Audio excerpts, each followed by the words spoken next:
Thank you so much, Dr. Pizzorno, to be here with us today and share some of your knowledge.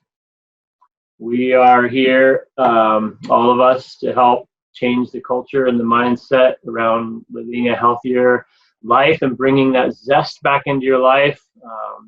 We see a lot of people kind of overwhelmed with the amount of information around these topics of health, and we're here to clear that up. And Great. Dr. Pizzorno is here to help us with that. Yeah. So thank you for joining us. Happy to help. I think what you're doing is very, very important. Thanks, you too. So how did you start with, what triggered you to start looking into toxins as some of the causes of illness? So I've been involved in medicine now for literally half a century. First as a researcher in conventional medicine, then as a student of natural medicine, then as a practitioner and teacher and author now of 6 textbooks for doctors and 7 books for consumers. So of course I've been studying really deeply why do people get sick and how do you help them become healthy. And I've noticed over this last half century that we went from what I would call the active determinants of health. What I mean by that is, what do people do? Do you eat healthy food or do you eat junk food? Do you exercise or do you sit on the couch? Do you smoke or do you have clean air? So what kind of choices people are making. And then starting about 20 years ago, I started noticing something different. And that is, even when people are doing the active components of health properly, they're getting more and more sickness. I started realizing that what I would call the passive determinants of health were all becoming negative. Now, when I say passive, what I mean is what happens to people independently of their activities. So the food they're eating. What's happened to the food they're eating? Well, the food they're eating now has, compared to 50 years ago, has about 1/3 less nutrients in it.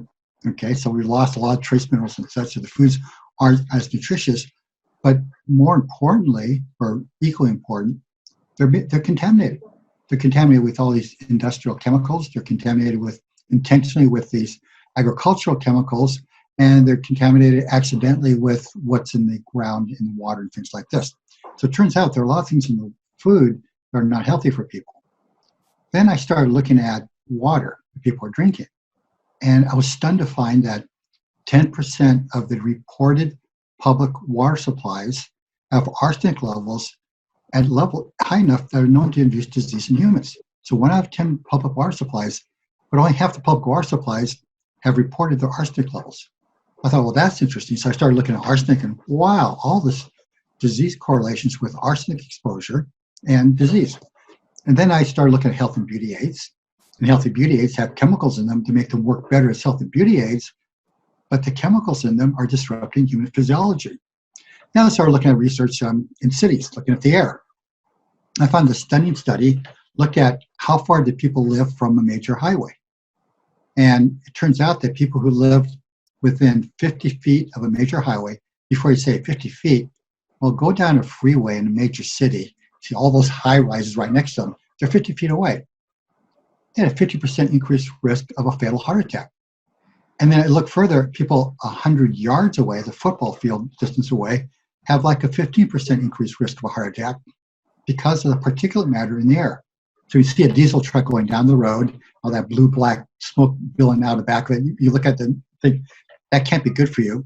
And it's not good for you. It's really, really bad. So I started realizing that the air, the water, the food, health and beauty aids, even household cleaning products, they are exposing us to all these chemicals and metals that we've never been exposed to before as a species. And I believe now that they are the primary cause of chronic disease. And it turns out, as you were aware, as we talked about before we started the show, we're now making houses to be, as energy efficient as possible, airtight and modern materials and such. So many of those modern materials are leaking chemicals into the environment that are poisoning us. So when I tell people to start looking at what their exposures are to toxins, I recommend they kind of break them into 2 categories. So I'm not saying, well, is it food or not? I'm saying, are they persistent toxins or are they non-persistent toxins? What do I mean by that? So non-persistent toxins are chemicals and arsenic that when we're exposed to it, we have enzymes in our body that will break them down and get rid of them. typically within hours to days. So if something you can get rid of something within a few days to a week, that would be considered non-persistent toxin. So it's as long as you avoid it, your body levels go away. But then we have the persistent toxins. So persistent toxins are typically man-made chemicals, and the major category of them are called persistent organic pollutants, or POPs for short. So these are typically organic compounds to which we've added halogens. Now, halogens are things like fluorine, chlorine, bromine, things of this nature. So we add these halogens to these organic molecules to make them have certain kinds of characteristics. So non-stick coatings on our pens, for example. The polybrominated diphenyl ethers that we put into the clothing of children and into the fabrics of furniture to make them more difficult to burn. The chlorines we put into these chemicals to make them into insecticides. Now, so adding these halogens makes them work for these purposes. But the problem is biological systems can't break them down. Matter of fact, they were designed to be difficult to break down by biological systems. Because there's no point in spraying your food with these insecticides, but having the insecticides break down so fast they don't have a chance to kill off the organisms. So it turns out these are what are called persistent chemicals, which means they last in the body from weeks to months. If you look at the PCBs, the polychlorinated biphenyls, even though they were banned 40 years ago, once they get into our bodies, they're almost impossible to get rid of. So it turns out the half-life, the amount of time it takes to get rid of half of this particular class of chemicals, I'll talk in a minute why these are so bad, the half-life is 3 to 25 years. So once they get into our bodies, they're almost impossible to get rid of. So I tell people, first thing you got to do is stop the exposure to the non-persistents, because within a week or two of doing that, you're going to start feeling better. And then you have to work on getting these persistent ones out of your body. Because you look at the PCBs, and I'm going to say these numbers, and I want you to listen to them very carefully because they are astounding. As you know, we now have an epidemic of diabetes. When I was in medical school half a century ago, diabetes affected less than 1% of the population. Now, 1 out of 3 people is projected to get diabetes in their lifetime. Why is that? We have things like PCBs. PCBs bind to the insulin receptor sites on the cells, so that the cells don't respond to insulin to let sugar in. So our pancreas, as an example of how wonderful our bodies are, our pancreas now has to overproduce insulin to get sugar into our cells so we stay alive. Well, the problem with that is when you abuse the pancreas for 20 or 30 years, it burns out. It can't keep overproducing insulin, and now you've got diabetes. Near as I can tell, 1 out of 4 cases of diabetes is due to PCBs. So the PCBs are really bad. But the next major source of diabetes are the phthalates. So phthalates are plasticizers that you're exposed to, like if you have a shower curtain, the hot water hits and you smell a shower curtain.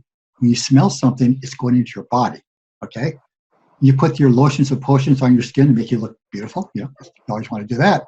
Well, they're high in phthalates. And so phthalates get into your body, they block insulin receptor sites. And by the way, they also block testosterone receptor sites, guys. So you're not going to be as manly. If you define the testosterone as manliness, you're not going to be as manly when you have a lot of phthalates on you. So as you look at disease after disease, look at toxin after toxin, I believe the main reason we have so much more disease in our society today is we poison ourselves with chemicals and metals. And it turns out how you build your house, how your house is constructed, the materials that are used, have a huge impact on chemical exposure. Okay, I just went talking for a long time there. No, that's why we're here. The stage is yours. Seriously, you're speaking our language, and you put it in a way that is so perfect. And that's the whole purpose of this, is to get doctors and other professionals to say, hey, this is real. And then the next step is, once we have this awareness, is, okay, now what do we do? So from what you're seeing on your end, now that you've got this awareness, like, what are you seeing as far as ways to implement reducing your exposure to these toxins without losing your mind and going, oh my gosh, I'm going to go run away into a cave? Yes. So I'm the same as you, and that is, I enjoy the benefits of modern civilization, but we better do this better, because we're killing ourselves. We have the highest burden of chronic disease ever in human history. And people might say, well, it's because people are living longer. It is true that some people are living longer, but we have more disease in every age group. We have children with diabetes. Children never used to get type 2 diabetes. Now, I was going to ask you about that when you mentioned diabetes. So now we're seeing that in kids much faster. So why is that happening in kids so much faster than this 20, 30 years you're talking about? Yes. So the researchers are now calling these chemicals we're being exposed to diabetogens and obesogens because they induce obesity and they induce diabetes. It's all from the chemicals. Okay. So I literally lecture all over the world now to doctors all over the world on how environmental toxins have become the primary drivers of chronic disease. Okay, so now there's basically only three strategies. There's three main strategies. Strategy number one, of course, is avoidance, avoidance, avoidance. Avoid these things as much as you possibly can. And if it means building your house, it can be a little more expensive because you're using low, what are called VOC emitting materials that are called volatile organic compounds. Spend the money. A lot cheaper to avoid getting sick than try and take care of yourself after you're sick and have to go back and fix all the problems to begin with. So number one is avoidance. Number two is to help the body detoxify. And one concern I have is that so many people go on a detox program. Well, when you think about detox program, you have to realize there's two major components to it. Number one is releasing toxins from the tissues. There are a lot of ways to do that. But the other part is getting them out of the body. And so many people are doing these detox programs where their organs of elimination, what the old we naturopaths would call the emunctories, they're not working properly. They're overloaded. And so if you release toxins in the body without improving your ability to get rid of the toxins, you make yourself sicker. So I say to people, you're going to go to detox first, prepare your body. That's why I wrote my book. It's called The Toxin Solution. Okay, it's an inexpensive book. You can get it from Amazon. You can get it from a local library. And it shows people how to detox. So what I say here is, first off, no point in going through a detox program until you stop exposing yourself to toxins. So I say to people, here's 2 weeks. For the first 2 weeks, here's all the areas that waste toxins come into your body. Let's control as many of those as possible. Now, once you've got that, then we spend 2 weeks to clean up our gut. Because we have such toxic guts because all the antibiotics people are taking, and also some things like glyphosate that's in Roundup, that's put in our food supply, it actually damages the bacteria in the gut. You get the wrong kind of bacteria in the gut, become toxic bacteria rather than beneficial bacteria. You've got to clean up the gut. Because when you have toxic bacteria in the gut, they're releasing chemicals that are bad for us, which then go from the gut into the liver. And now the liver is being overloaded dealing with the toxic chemicals from the bacteria, which means it has less reserve capacity available to get rid of the chemicals from all the air and water and food and such we're adding to it.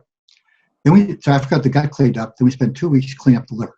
So livers are really good at detoxifying, but you have to have the right nutrients. Your gallbladder has to be emptied out so it's not full of garbage. You have to do a lot of things to optimize the function of the liver to do that. And I've done this with so many patients over the years. But something relatively new, I've only had to do this the last few years. I then go through a 2-week period of showing people how to get their kidneys working properly. Because of all the toxins we're being exposed to, not only do they overload the liver for detox, but they overload the kidneys as well. So now we're having all this kidney failure. If you look around the major cities, you're seeing all these kidney dialysis centers. Why all these kidney dialysis centers? Because kidney failure is now another epidemic. I don't recall ever seeing a patient with kidney failure when I was seeing patients 50 years ago. Now it's everywhere. So now we have to clean up the kidneys. So now our bodies are ready to detox. Now we do detox. There are a number of methods for detoxing. My favorite one is saunas. When you do a proper sauna, we do it long enough, you can start getting this kind of oily sweat. That oily sweat is full of cadmium, PCBs, phthalates, bisphenol A. I can go down the list. All these really toxic chemicals we're being exposed to, we sweat it out. So you want to sweat. So that's the second kind of strategy. And the third kind of strategy is facilitating the body's ability to protect itself from toxins. One of the most important ones is to increase our consumption of dietary fiber. So the example I give to my students is I say, okay, here our body puts a lot of energy into detoxification. We spend about 25% of our metabolic energy on detoxification. That's how important it is. Because not only chemicals we get from the environment, but within our own bodies, as part of normal metabolism, we produce toxic molecules that have to be gotten rid of. Okay, so let's go and look at one toxin from the environment that's particularly worrisome, and that's mercury. So people have so-called silver fillings. The silver fillings are 55% mercury, and every filling leaks 1 microgram of mercury into the body every day.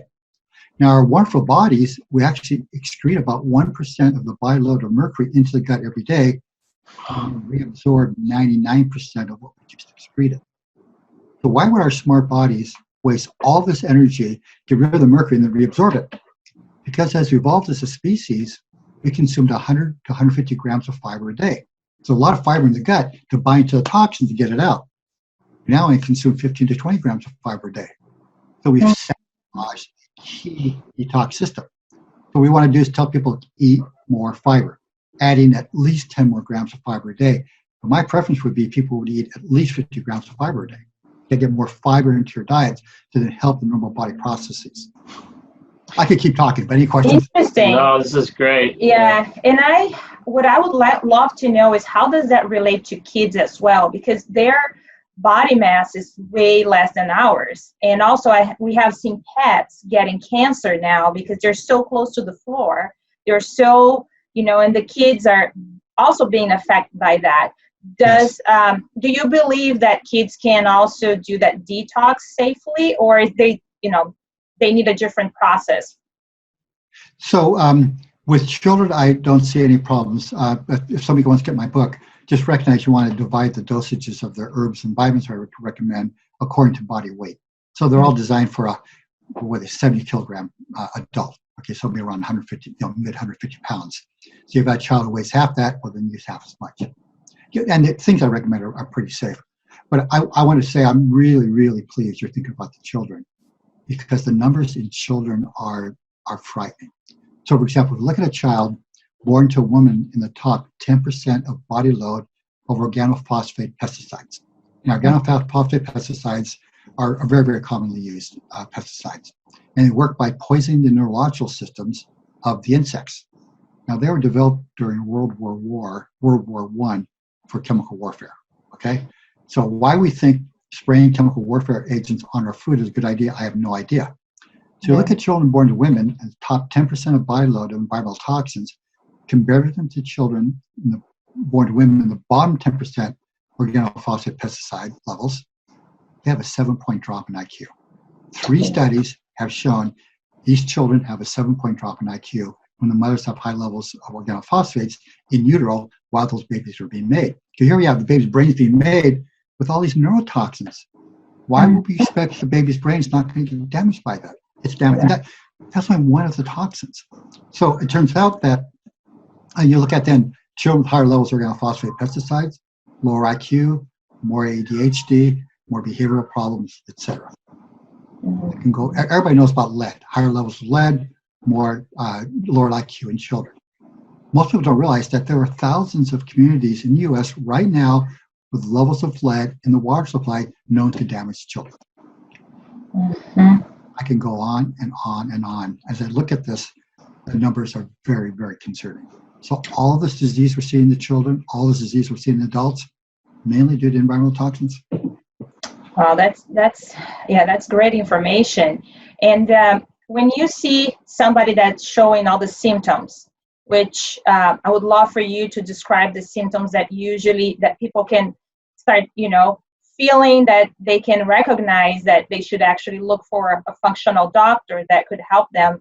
What would be the test that you would suggest them to do once they Great question. Okay, so first off, I want to say is don't wait until you have symptoms, okay? Because I can tell you right now, you may be, one of the problems is when people are relatively young, they can adapt to all these, to these things. Now, they don't adapt it perfectly, but it's enough where there's no really obvious symptoms. What's happening is the body levels going up because you can't get rid of them, and they're causing the damage to the DNA, so the body becomes less and less able to deal with these toxins, protect them from the toxins. So when you get in the 50s and 60s, their body is now so damaged, all this disease comes forward. Why wait until you're getting disease?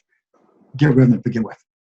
So to determine a person's body load of toxins is not perfect, but there are some kind of things you can do. So for example, you can send a urine sample to a laboratory. The one I use is called Doctor's Data, and they'll tell you how much metals are in your urine. You can send a blood sample, or urine sample to a place called Great Plains Laboratory. By the way, I have no commercial relationship with these. Just give them as examples, and they'll show you what chemicals are in your urine. Now, unfortunately, they only look at like 250 of the thousands of chemicals we're being exposed to. And they're looking at what's in the urine, which means they're looking at what you got rid of, not telling you what's actually stuck in your tissues. Okay, but at least it's a step in the right direction. You can test these things, and I'll tell you, I've tested a lot of people. I've tested over 5,000 people. I've done a lot of testing. Everybody's got toxins. The question is, how high is the level?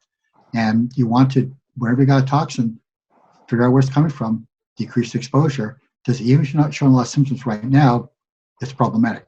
Now, having said that, in general, the first symptoms you see are immune dysregulation, like increased risk of infections too easily, fatigue, and decreased brain function. So your brain doesn't work as well as it should. I say, oh, I'm getting older, my brain doesn't work as well as it should. No, you should not expect to get disease when you get older. You should not expect your brain to go away as you get older. You have to take care of yourself. If those things are happening, it means your body's broken in some way. Either you're not getting nutrients you need, or you're poisoning things with chemicals and metals. Yeah, and that's exactly what happened to me. I just couldn't. Any work that I could do before in 15 minutes would take me now an hour and a half to do, just because I couldn't focus. I couldn't, I would need somebody to wake me up at 9 o'clock in the morning. Otherwise, I couldn't get up, and I would like drag myself out of bed. Like my kids would wake me up. How bad is that? Yeah. So yeah, that's great example. So your body isn't having disease right now, but your body's telling you something's wrong. And I didn't pay attention to it. And when I did, and I went to a doctor, I think the fact that we're not heard, sometimes we're not heard. So and we're not validated. It plays a huge part of it. So when you go to the right doctor and, like yourself, then you understand that what's causing, it's so much easier to fix when if you first have the symptom, or when you don't have the symptom before even happens, because we know this is a fact that it's happening. If you feel it or not, it's happening. Exactly. So if you do go for a doctor like that, my latest textbook is called Clinical Environmental Medicine, just came out last year. And so you want to go to a doctor who's read my textbook, because I lay out in there, how do you diagnose it? How do you determine where the toxins are coming from? How do you get out of the body? Oh, perfect. And we're going to have a link for your listeners so you guys can find the book as well.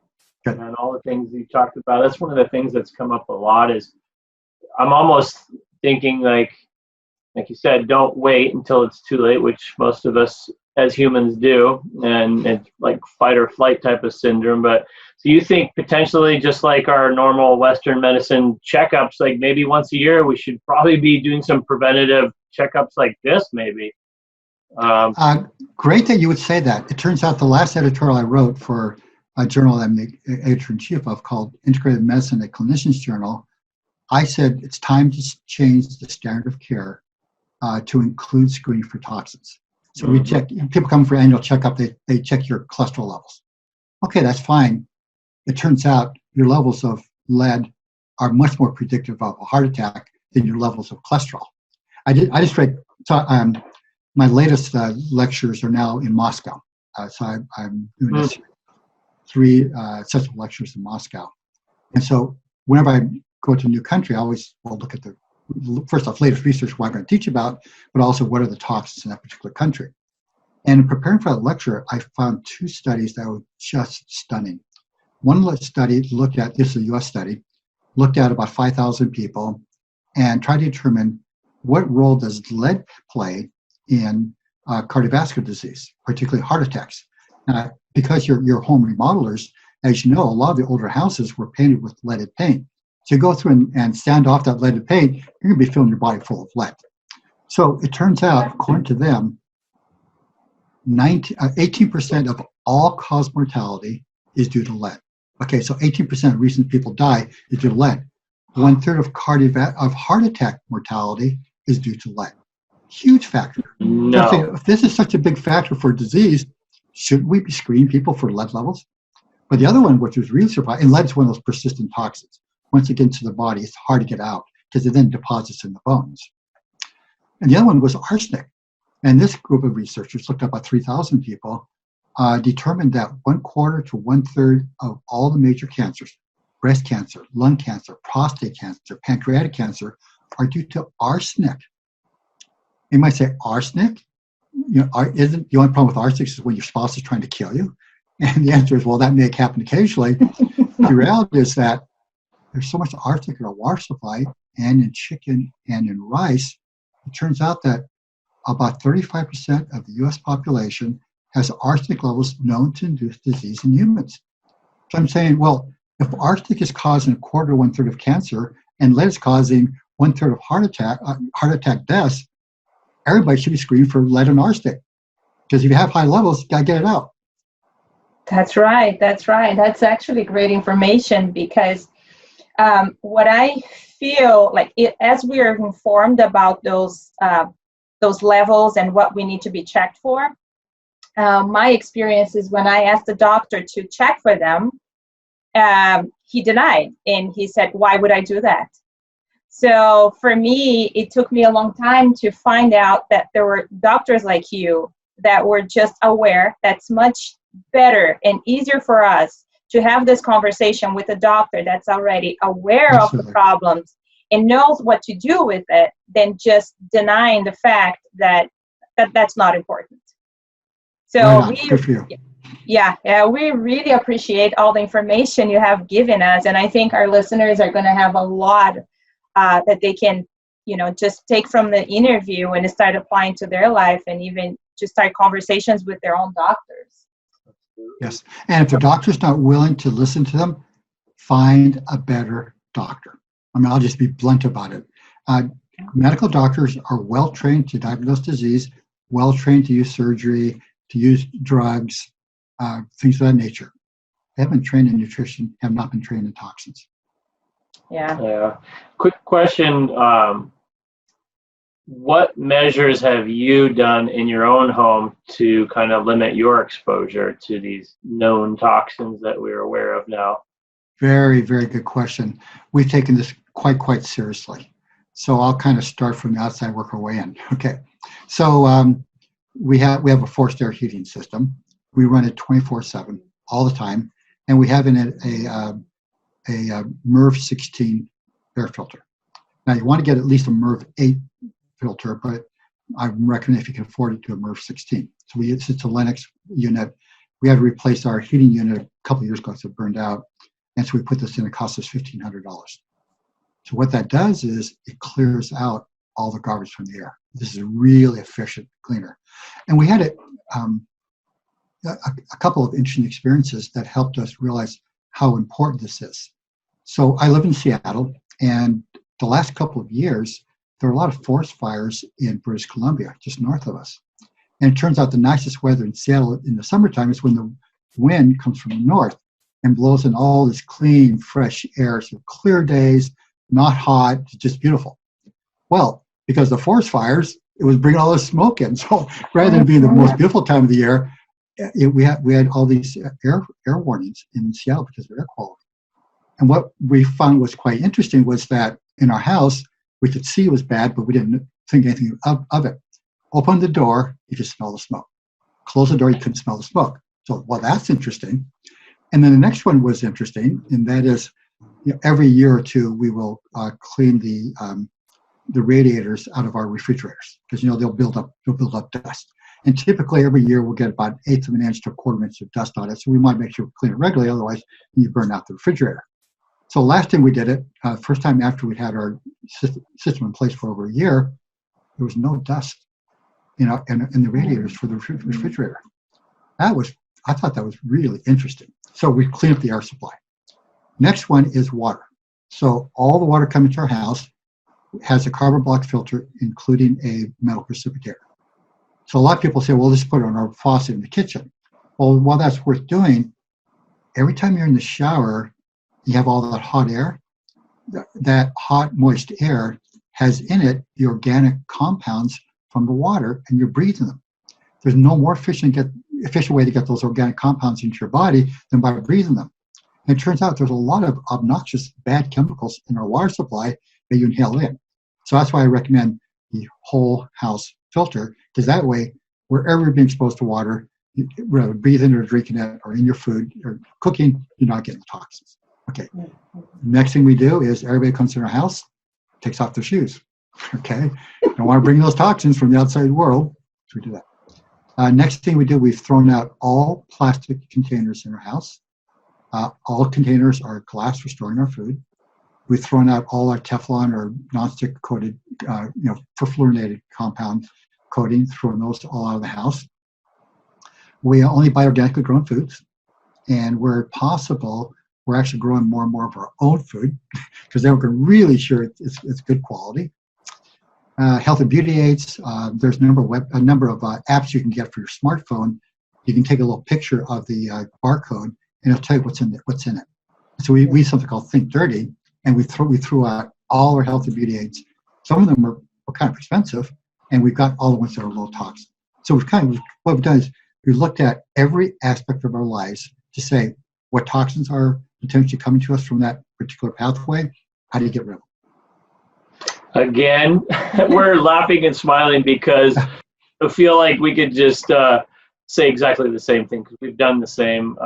There's two things we haven't done yet, and this is a great one. We have not thrown out all of the plastic yet, but and then we've tried gardening, and that's where I think too the economy of I understand how we've gotten to this toxic everything. It's the demand from the consumerism, and I mean, it's tough to grow. I don't know how many seasons you've done. It's tough to grow your own vegetables. And I could see maybe why these chemicals, we're mass producing and having these beautiful things. So that's part of the awareness and the paradigm shift too is, hey, fruits and vegetables aren't supposed to be shiny and in season all year, for example, things like that. But yeah, we have the Lennox Carbon Clean 16 filter. Oh, you do too? Oh, perfect. Yeah, excellent. I'm glad you've arrived on that too. And it's funny, even if we do different brands, as far as installing for our customers, we always go to the Lennox. It's the only one that we've found that has that particular filter. So yeah. Oh, really? That's interesting. Yeah, I had not researched all the possibilities. But when I looked at what their data was, I said, that's the one for me. It's very, very good. Yeah, and on equipment level too is two things I'd like to support what you said too is running it 24 hours a day does, for everybody we've talked to, less dust. In the electricity, you guys are paying less up there than we are, but even if you're paying a lot, like we do down here in Southern California, San Diego area, running your fan 24 hours a day, especially you've probably got the energy efficient motor on there. Even if you have the older motor technology, you're talking about a difference of $5 to $10 on your electric bill running it 24 hours a day. It's nothing when you compare that to what it's doing to your air quality. Avoiding just one doctor's visit. Correct. Yeah. I mean, for cleaning, less dust. Less dust. I mean, even our housekeeper, we have a housekeeper who comes and helps my wife every couple of weeks. Even she's noticed we have less dust on our sills, on our windowsills and such. Yeah. Yeah, another thing we're doing too is getting rid of clutter, getting rid of stuff. Because the less you have, the less, dust accumulates to it on it, and it's easier to clean as well. That's smart. So, that part I'm not good at. I'm really a clutter person. I'm just too busy. We're working on it too. Yeah, it's like tough. One step at a time. We see something we don't need, we just put it away and don't look at it again. Right. Yeah. So, excellent. Yeah. So, do you have anything else you would like to add? So yes. I know I've said this before in some various ways, but I want to say it more specifically. Being healthy as we age is normal. Mm-hmm. Having disease as we age is abnormal. Does not have to happen. And whether we age healthfully or age with disease depends upon choices we make. And those choices now are much more important than they have been in the past, because now it's not only a matter of the choice we make, what I call the active determinants of health, but now we have to protect ourselves from the environment because it becomes so poisoned. So folks, This may sound like a lot of work, and it is. It may sound like it's going to cost you more money, and it will. But please, try for just 2 weeks avoiding toxins and watch what happens to your health. And think, well, if you're feeling better now after 2 weeks avoiding toxins, think how much better your body's going to be when you get more and more of the toxins out. Perfect. Thank you so much for sharing your knowledge with us. I learned a lot. What a pleasure. Yeah, it's nice to know we're not nuts either, because literally everything you've done in your home, we've done, and we are living proof of the example. And that was the whole point of all of this, is just, okay, look, we found something. What a aha, eureka moment. Like, we feel great. What a concept, right? And yeah, it's shocking the amount of sick is the new normal that's going around. So yeah, we're here to change that. So where can the listeners find you, and in Moscow? Well, I always have I have a website, drpizzorno.net, so they can find me there. And just go to Amazon, put in Pizzorno, and you'll find my books. And oh, by the way, and if you have trouble with bone density, osteoporosis, in yourself or in your family, my wife Laura has a book called Your Bones, another inexpensive book, and it shows people how to regain their bones, how to put calcium back into their bones. So there's so much people can do to restore and promote their health. Just a matter of making those choices. Mm-hmm. Yeah, good to know. Yes. Thank you so much, and we appreciate it. Yeah, thank you. Great talk with you, and thank you for your work.